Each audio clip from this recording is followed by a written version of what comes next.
Hey everybody, this is Dave here at Pulp Alley, and tonight I'm going to show you some of my airplanes. I love using airplanes in the Pulp Alley tabletop skirmish game. I can't imagine actually making a Pulp game and not being able to use airplanes. It's just like they go hand in hand. There were a lot of aviator-based pulps. There were a lot of aviator-based serials. Some of my favorite serials that come to mind would be like Mystery Squadron. Mystery Squadron is a lot of fun. A lot of fun. It has some really weird and strange stuff going on, but still a lot of fun.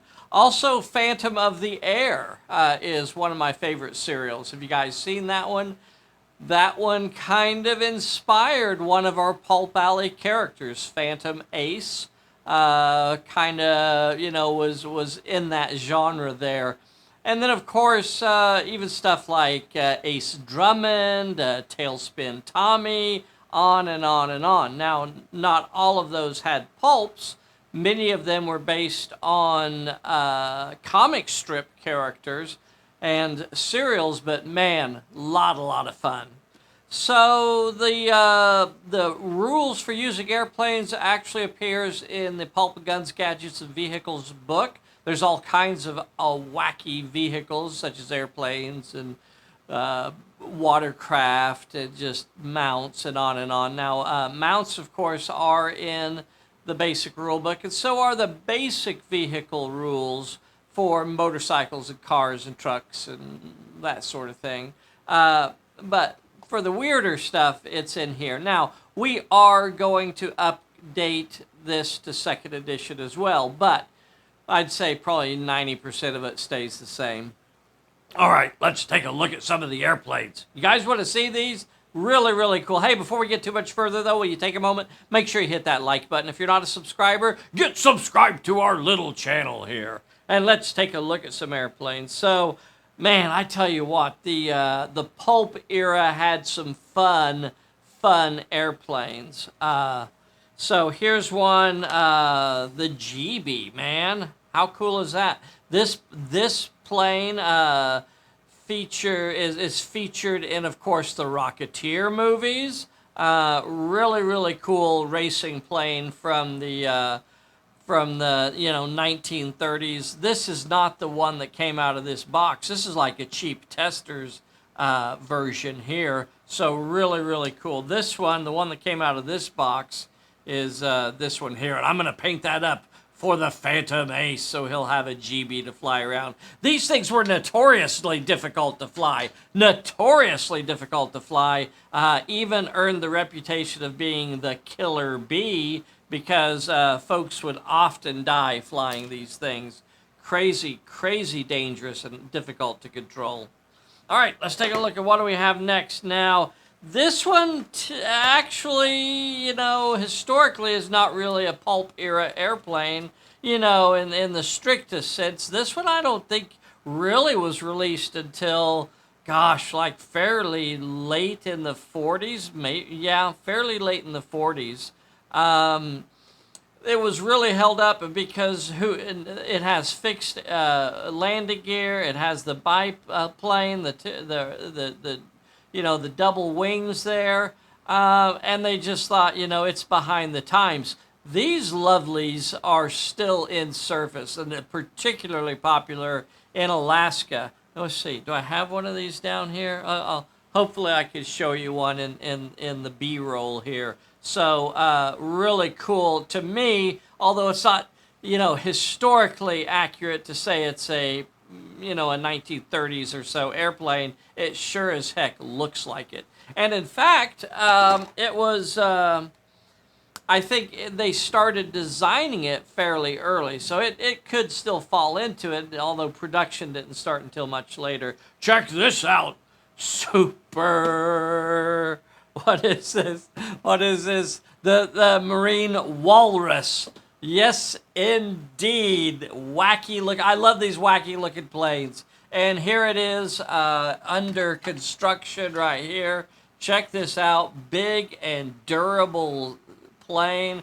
It's got the engine mounted up here under the top wing there. It's got, this front position here that you can come up and poke your head out. Another position back here that you can come back and observe. Very, very cool. So, yeah, we're going to have a lot of fun with that one. Look at these and, you could go try to hunt these particular planes down, or you could just get on your Amazon or your eBay or go to your friendly neighborhood model store and ask them, can you get me some 1930s era airplanes? And yeah, I'm sure they would love to. Oh, this is lovely. Oh, this is so lovely. Now, this one, of course, is from the movie. And here's the model put together. Look at that beauty. Look at that beauty. Now you see the way I do my propellers here? That's basically one of our Super Inviso bases, the same plastic that we use for that. We use to make a spinning propeller out of that. So yeah, pretty darn cool. Pretty darn cool. Love that one. Fine Molds is who produces that one. Let's see, what's our next one here? Oh, this is another one. This is also from the same movie. Check this out, Porco Rosso. And this, of course, is his antagonist, the Curtiss. This was a very popular, famous plane. This one won several, I think, world records and was very, very popular.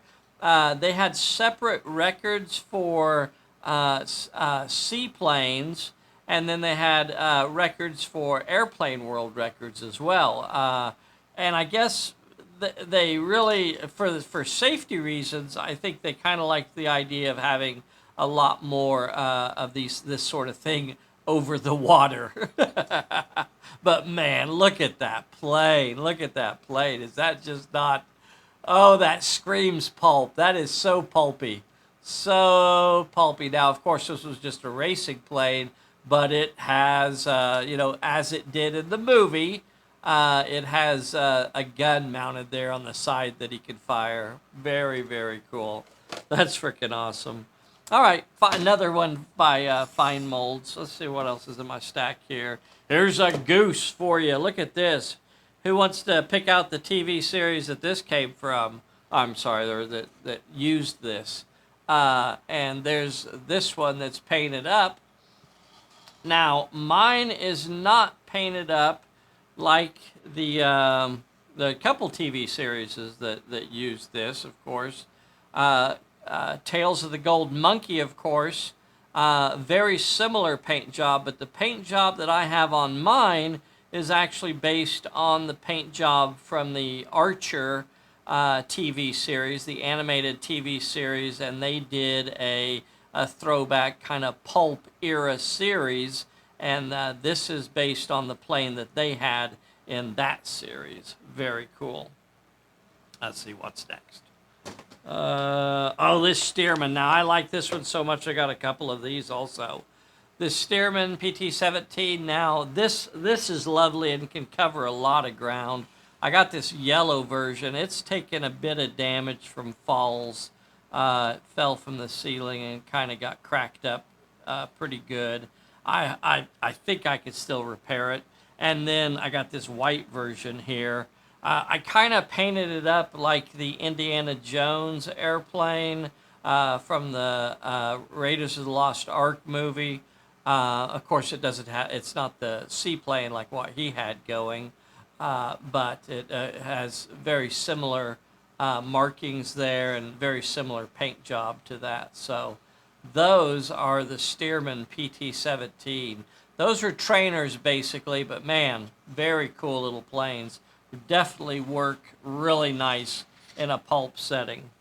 Then you can find just tons and tons of this stuff. You can find tons and tons of these planes.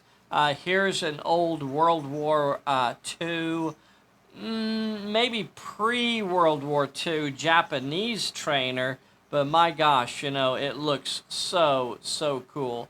The things that I look for when I'm looking for airplanes for my particular setting, I'm looking for planes that have fixed landing gear or pontoons, you know.